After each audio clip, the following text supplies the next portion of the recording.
Во имя Отца и Сына и Святаго Духа. Христос воскресе! Воистину воскресе! Последние дни и месяца у нас так много всяких разных событий, связанных с праздниками. И сегодня православная церковь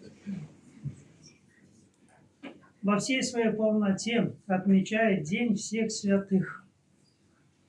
И по праву каждый из вас сегодня является именинником, потому что и память вашего святого тоже поминается. Поэтому поздравляю вас с тезаименинством. А когда мы говорим о всех святых, то их множество настолько огромное, что их невозможно вспомнить имена.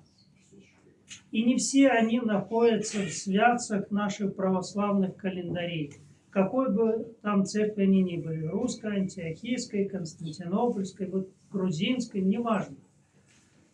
Их так много, что их сложно перечислить имена. Но в этом вместе с этим они обладают двумя важными свойствами. Во-первых, соборностью, да, потому что их единство возможно только в соборности. А во-вторых, что они исключительны.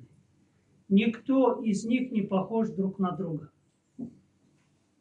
И нам тоже, подражателям, своим небесным покровителям, совсем не обязательно быть похожим на них, потому что это и невозможно, как бы мы ни старались. В этом их уникальность. Но вместе с ними и единство. В чем вот выражается единство? Потому что в каждом из них был Христос.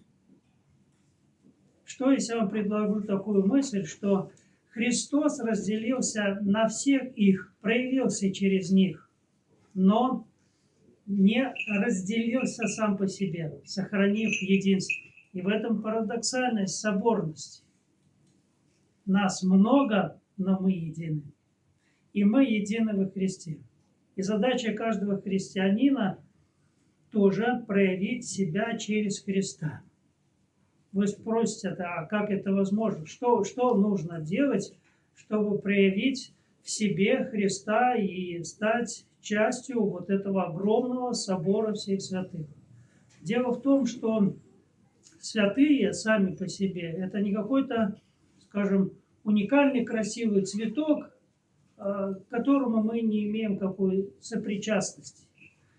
Это, знаете, похоже на огромный поток воды, который под землей, и многие из нас не догадываются, что этот поток воды проходит рядом с нами. Мы тоже причастны к этому, если мы этого захотим. И святые отцы предлагают нам такой духовный инструмент или упражнение, как молитва. Я знаю, что мы много слышали о молитве, и нам постоянно об этом говорят, и как будто у нас уже замылилась значимость этого важного духовного аспекта в нашей жизни. Что под молитвой предполагается? Вот есть несколько уровней. Первый уровень, да, новоначальный, когда мы молимся Богу и всем святым. А другой уровень, когда мы вместе с ними молимся, соборно. Да, вот мы уже не молимся святым, а мы молимся со святыми вместе, прославляя Святую Троицу. На каком этапе духовного развития, да, в своем молитвенном пристании находитесь вы? Вы все продолжаете искать своего святого? Или вы сопричастны святым? Явный признак того, что мы сопричастны Богу, да, сопричастны святым, это жизнерадостность. Это чувство присутствия Бога. Когда мы перестаем делить на чужих своих, мы перестаем делить на категории людей: плохой, хороший, святой, не святой, грешный. Вот когда они смотрели, да, на человека, они старались видеть лучше. И вот смотрите, какая разница между нами. Когда мы смотрим, то мы чаще всего замечаем худшее в человеке, а в себе лучшее. Иначе бы мы и не замечали бы плохое, если бы сами не испытывали превосходство, да, в кавычках, над другими людьми. А когда смотрели святые, они себя чувствовали недостойными, а других видели превосходящими их самих. Да? Их глазами, если посмотреть, то все хорошие, я один плохой. Если мы этому научимся, то мы, значит, уже находимся на пути постижения этой правды божественной. Итак, возвращаюсь к вопросу, как мы можем проявить себя через Христа, через молитву. И что я могу вам посоветовать? Скажем, на день и на два просто замолчите. Не говорите. Побудьте в предстоянии с Богом.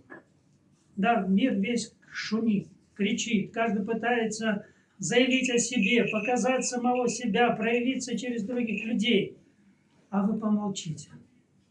Мудрый человек – это тот, кто молчит. И святые отцы тоже говорили, что вот кто говорит хорошие вещи, да, и по случаю там, доброго дела, то это серебро, а когда человек молчит, это золото. Если мы научимся предстоять, открою вам секрет. Мы приобретем необыкновенную силу, силу Духа. Именно в молчаливом предстоянии перед Богом через нас проходит божественная благодать, как энергия. И она дает такой сильный импульс в жизни человека, что само по себе вокруг все начинает преображаться. Не только наша душа, но и все вокруг. Да, вы скажете, сложно день-два молчать. То нас не поймут, если мы придем и будем молчать. Наверное, вы меня бы тоже не поняли, если я вышел на проповедь, посмотрел на вас и развернулся и пошел в алтарь. Я говорю, потому что в этом есть церковная необходимость. Но если представится возможность уединиться, да, и пообщаться с Богом, уединитесь. Побудьте для того, чтобы приобрести эту божественную силу. И это даст нам право на такое присоединение к этой соборности всех святых.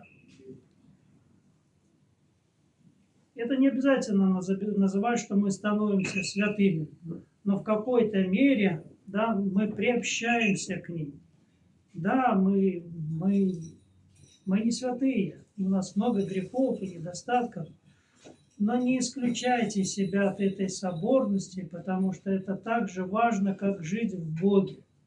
Жить вне соборности Святого Духа – это значит жить вне Бога. А мы призваны, мы наследники этой вечной славы. Мы наследники, мы по праву имеем быть частью этой божественной благодати. Поэтому, пожалуйста, не исключайте себя. И если вы находите время на уединение, значит, тогда вы стремитесь к этой соборности. И вот проявляется вот такое интересное феноменальное явление, когда мы вроде уединяемся от людей, но в то же самое время присоединяемся к этому собору. Поэтому полюбите уединение, чтобы в молчаливом предстоянии перед Богом нам стать наследниками вечной жизни, уже здесь при жизни земной. Спасибо, Господи, вас за соборные молитвы.